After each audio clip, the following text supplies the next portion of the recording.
لو أنزلنا هذا القرآن على جبل لرأيته خاشعا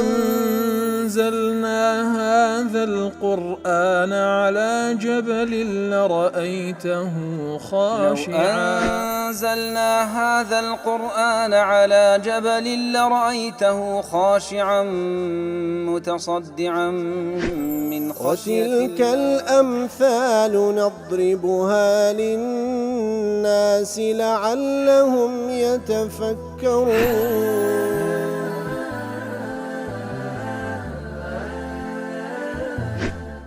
الحمد لله والصلاة والسلام على رسول الله وعلى آله وصحبه ومن والاه. السلام عليكم ورحمة الله. برزان خوش حالم لواني حفصة السيونو لواني كان تفسير قرآن بيروز بيمو وخزمتان ومن بس رزامان دي رب العالمين وهي ودار مئوي عزيز سودي لور بقرن. أعوذ بالله من الشيطان الرجيم. بسم الله الرحمن الرحيم. إن الذين كذبوا بآياتنا واستكبروا عنها لا تفتح لهم أبواب السماء ولا يدخلون الجنة حتى يلج الجمل في سم الخياط وكذلك نجزي المجرمين. بەڵێ خۆشەویستان رب العالمين باز لە کەسانێک دەکاتن کەوا ئاەتەکانی رب العالمینیان بە درۆ زانیە وەخوا هەروها تەکەببر و خۆ بە گەورە زانینیان هەبوو لەوەی کەوا ملکەز بن لە بۆ حەق دەفەن بێگومان ئەوانە لا تفتح لهم أبواب السماء دەرگای ئاسمانیان لێ نابیتەوە و ناسنە بەهەشتیش مەگەر حتا وەکو حوشتر بە کونە دەرزیدا بڕوە وكذلك نجزي المجرمين. أبو شيوية سزاي كساني تاوان بارد دينوا.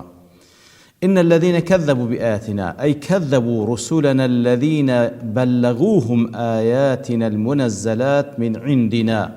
كواتا أوانكوا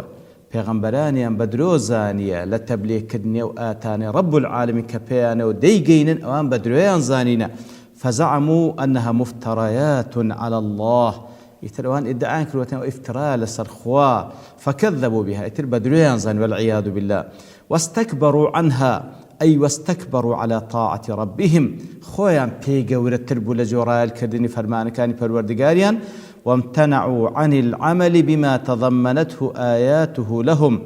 يتر امتناع يان كرديا لوي كوا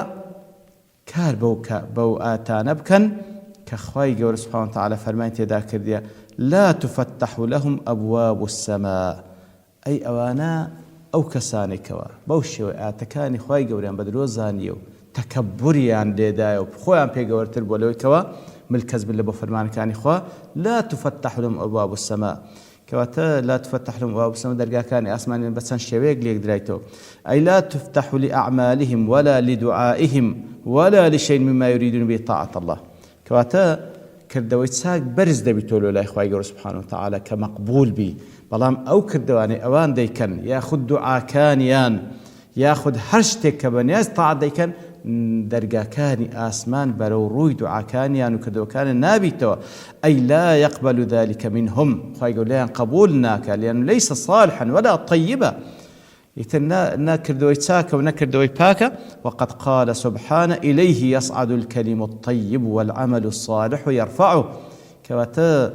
كلمي طيب باكو كردوي تاك خواي قول برزي دكاتو برو آسمان وكو ابن عباس خواي قول لخوي باب الرازي بدأ أي لا يرفع لهم منها عمل صالح كوات أو كسان كواتكانيا بدرو زانية وهروا تكبريان لدا أجرتي ظاهرا كردوي تاكش بكن خواهی گەورە کردو چاکان لێ وەرناگری لەبەرەوەی ئەوان بەمەبەستی خوا نەیانکرد کەواتە کەسی کافر ئەگەر بەو شێوەش بەو شێوەی کە لێک درایتەوە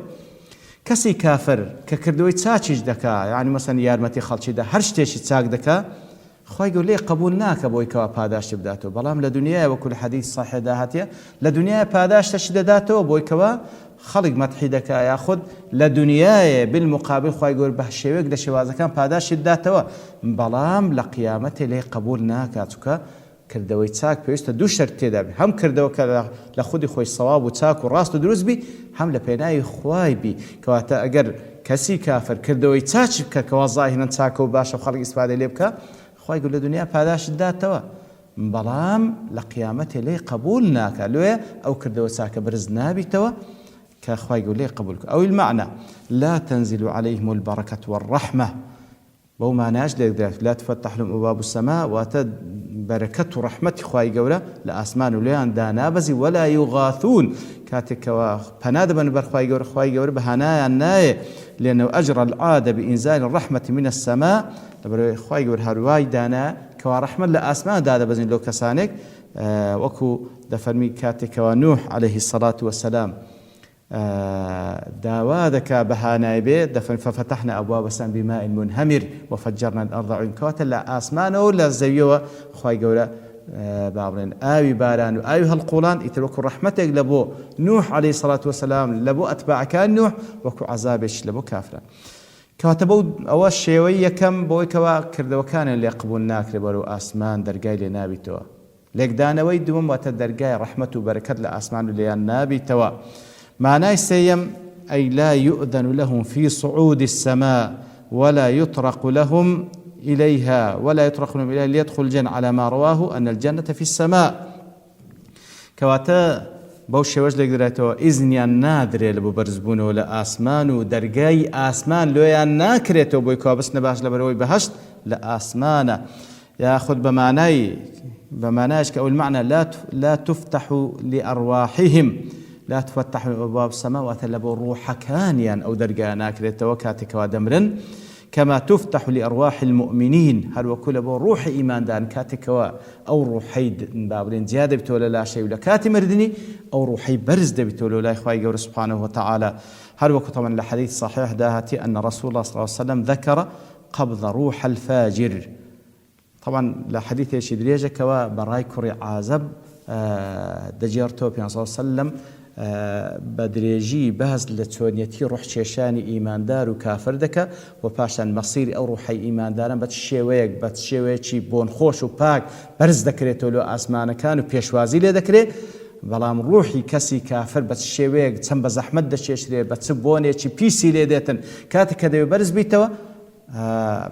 وەکو دەڵێ وأنه يصعد بها إلى السماء كاتكوا روحي أو فاجر وخلافكاري دشيشري أو ذا برزي دكن لو أسمان فيصعدون فلا يمرون على ملأ من الملائكة إلا قالوا ما هذا الروح الخبيث بلا هر تاقمك لملائكة دا دروا أو ملائكتك وروحي أو بلا فاجري بي بلا هر تاقمك لملائكة دروا أو روح بيسة شيء أو نجدلين فلان ابن فلان بأقبح أسمائه التي كان يدعى بها في الدنيا بخنا خوشترين ناوكو على الدنيا بانج ذكرها دلين أو روحي فلع نكسي خبيثة حتى ينتهوا بها إلى السماء حتى دقنا آسمان فيستفتحون له داواد كان درجاء آسمان لو بكريتوا فلا يفتح له درجاء آسمان لنابتوا أجب يا صلى الله عليه وسلم لا تفتح لهم أبواب السماء درجاء آسمان لروحي كساني فاجر نابتوا كواتا وكوتمان بلا مقابل لروحي كسانك إيمان دار ببونك خوش وهروها كاتك كملائكة بسالة ذكر أو شيء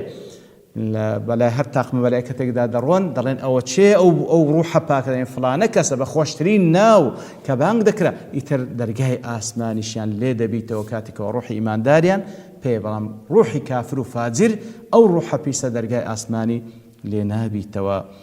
شهاب دلي كون السماء لها أبواب ديار آسمان درجايه وأنها تفتح للدعاء الصالح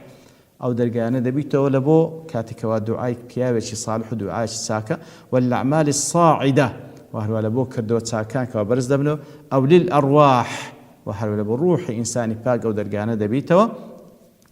وارد في النصوص القرآن والأحاديث النبوية كواتا أو شتانها مي واردة لنصوص القرآن وهو الحديث بين صلى الله عليه وسلم فلا حاجة إلا تأويل شبه وسنية لتفسير سعد داري لا تفتح لهم أبواب السماء لأرواحهم إذا ماتوا كوات درجاي آسمان لبروحي كساني فاجر درجا كان نابي توا وصعدت تريد العروج إلى الله كاتك وأوروح برز دبيتوا داوادك درجاء آسمان بتو برز بتو لولا رب العالمين فتستأذن فلا يؤذن لها دهواي إذن ده كان كوا درجاء لي بتو درجاء آسمان فلا يؤذن لها طالما إذن نادر كما لم تصعد في الدنيا إلى الإيمان بالله ومعرفته ومحبته كذلك لا تصعد بعد الموت هل وكل الدنيا ده بإيمان بذات خوا وناسيني خوا وخوشويستني خوا أو روحيان برز نبوة بإيمان وبتوحيد ئابە هەمان شێوەش لە دوای مردنیش ئەو ڕوحی بەرز نابێتەوە بەرەو ئاسمان لەبەرەوەی فإن الجزاء من جنس العمل لەبەرەوەی دائما لا يك لا بابلين سنة كان رب العالمين لا تعامل لقل بندكاني جزاء ذات ولا جنس عمليا أوجد الله ومفهوم الآية هلا تفسير سعد الله كوات أويل آيات كورد جيري أن أرواح المؤمنين المنقادين لأمر الله المصدقين بآيات كوات الروح إيمان داران أواني من الكسن بفرمان كان إخوة أواني كوات كان إخوة براز دزانا تفتح لها أبواب السماء رجع كان آسمان لو دبيتوا حتى تعرج إلى الله تادتي برز دبيتوا لا بالوردقار وتصل إلى حيث أراد الله من العالم العلوي برز دبيتوا لعالمي علوي حتى أوجا كخوا ديمه وتبتهج بالقرب من ربها أوجا دلخوش دبي بنزيتي لپروردگار والحظوة برضوانه دلخوش دبي بويكوا خواي قول اللي رازيو أجا كل توكل حالتكش بەڵام ڕوحی ئیماندارش عینی خوای گەورە سوبحانه وتعالى پاش کە دەرگاکانی ئاسمان بە ڕووی دەکاتەوە مژدەی ڕەزامەندی خوای گەورە پێدەی ئەوجا دەفەرمی بیبەنەوە لۆ ناو گۆڕەکەی ئەوجا دەستە مستەقەڕی ئەرواح وەکو لە حەدیثەکان پێ صلی الله عليه وسلم باس کرا کە بەتەکید ئەوجایان لە وەکو تەیرێک تعلق في شجر الجنة وەکو لە حەدیث صحیح داهاتیە تەیری باوەڕ دڵی ڕوحی ئیمانداران وەکو تەیرێک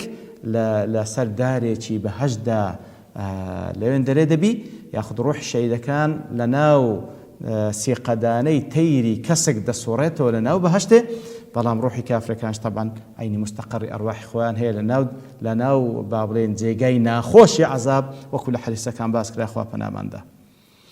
بەڵێ ولا يدخلون الجنة حتى يلج الجمل في سم الخياط کەواتە کەسانێکەوە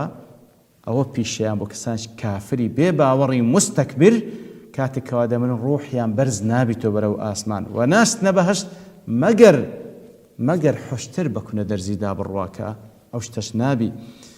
وهو غير ممكن فكذا دخولهم هل وكو حشتر مستحيل كجورترين جان لبرا بناو كنا درزيدا برواتن ممكن نية كواتا بهيج شويش ممكن نية كسي كافر بستناو بهشت طلع جمهور دلي بو قراءة خنديتوا حتى يلج الجمل اشتيا الجمل المعروف أو حشتري كوا همان أو جان لبري همان ديزانين وهو البعير قال الشمر الجمل والناقة بمنزلة الرجل والمرأة كواتا لزمان عربي جمل من هي ناقة من هي جمل وتحشتري نيرينا ناقة حشتري مينا إتر حتى وكو حشتري منيرينا بناو كنا درزدان الروا أو الناس نباش كواتا الناس نباشته أو لقراءة جمهور لقراءة الشواذ شاتية بشويش كخنيتوا وكو جمل كسكر بس معنى اجدي جمل تفرمي بمعنى حبل السفينة الغليظ كواتا أو كندرة أستوري كوا لبو سفينة كان وكشتي كان بكار دهندري أو بيقولتري جمل إثر بوش شوي دلين عندك لمفسرين بجمل بقراءة جمل بيان لك داتا كواتا حتى أو حبل أستورة بو كنا درزي دانا رواكا طبعا أويش بيدا نار وبرام قراءة جمهور هرب جمالي خندي تواتى بمعنى حشتر وكنا درز دابرك واتى مستحيلة سم بمعنى طبعا أو كنا درزية خياطيش بمعنى درزيده وكذلك نجزي المجرمين أي الذين كثر إجرامهم واشتد طغيانهم كواتا هروكو أواني كوا مجرما بتشي ويك خواي جور سزان داتن كواتا وكذلك نجزي المجرمين أبو شيوية سزاي كساني چي مجرمي تاوان بارد دينوا كوات أواني كوا كذبوا بآياتنا واستكبروا عنها أواني كوا آتكان رب العالمين بدرو زانية أواني كآتكان رب العالمين بدرو زانية وهروها تكبريان هبوة لو طاعتي خواي قوربكان سبحانه وتعالى أو مصير يعني كوان ندرجة أسمان لبوان دبتولد ومردينان روحيان بسر كوي نا لقيامة جسنا بهاشت مجر حشتر بكون درز دابرا كوان ناشتي أصدفن وكذلك نزل مجرم لا وقت مصطلحه زاراوەیە کە لە قورئانی پیرۆز داهاتووی زیاتر لە بۆ کەسانێکی کافر بەکارهاتیە ئەو کافرانێکەوە مستحقن بە عەزابی هەتایی لەناو جەهەنەم بمینێنەوە چونکە گەورەترین جەریمە بریتە لە کوفرکردن بخوا. کەواتە ئەنواعی کافر هەیە کەوا مستحقن بە مانەوەی یەکجارەکی لە جەهەنەم. لێ خوای گوت ئەوانەی کەوا ئاەتەکانیان بە درۆ زانیە و تەکەببوریان لێدایە مەسیریان ئەوەیە هەروەکو بە هەمان شێوە هەموو موجریمەکان هەموو کافرەکان ئەوە مەسیریانە کەواتە هاو شێوەی ئەو مەسیرەی مەسیری هەموو موجریمێکە کەوا مستحقە لە ئاگری جەهەنەم هەتا بمینێتەوە و مستحیلیشە بچنە بەهەشتێ مەگەر خۆشتر بکونە دەرزیدا و ڕوەکە ئەوەشیان مستحيلا. وصلى الله وسلم على نبينا محمد وعلى آله وصحبه أجمعين وآخر دعوانا الحمد لله رب العالمين. لو أنزلنا هذا القرآن على جبل لرأيته خاشعا أنزلنا هذا القرآن على جبل لرأيته خاشعا أنزلنا هذا القرآن على جبل لرأيته خاشعا متصدعا من خشية الله. وتلك الأمثال نضربها للناس لعلهم يتفكرون.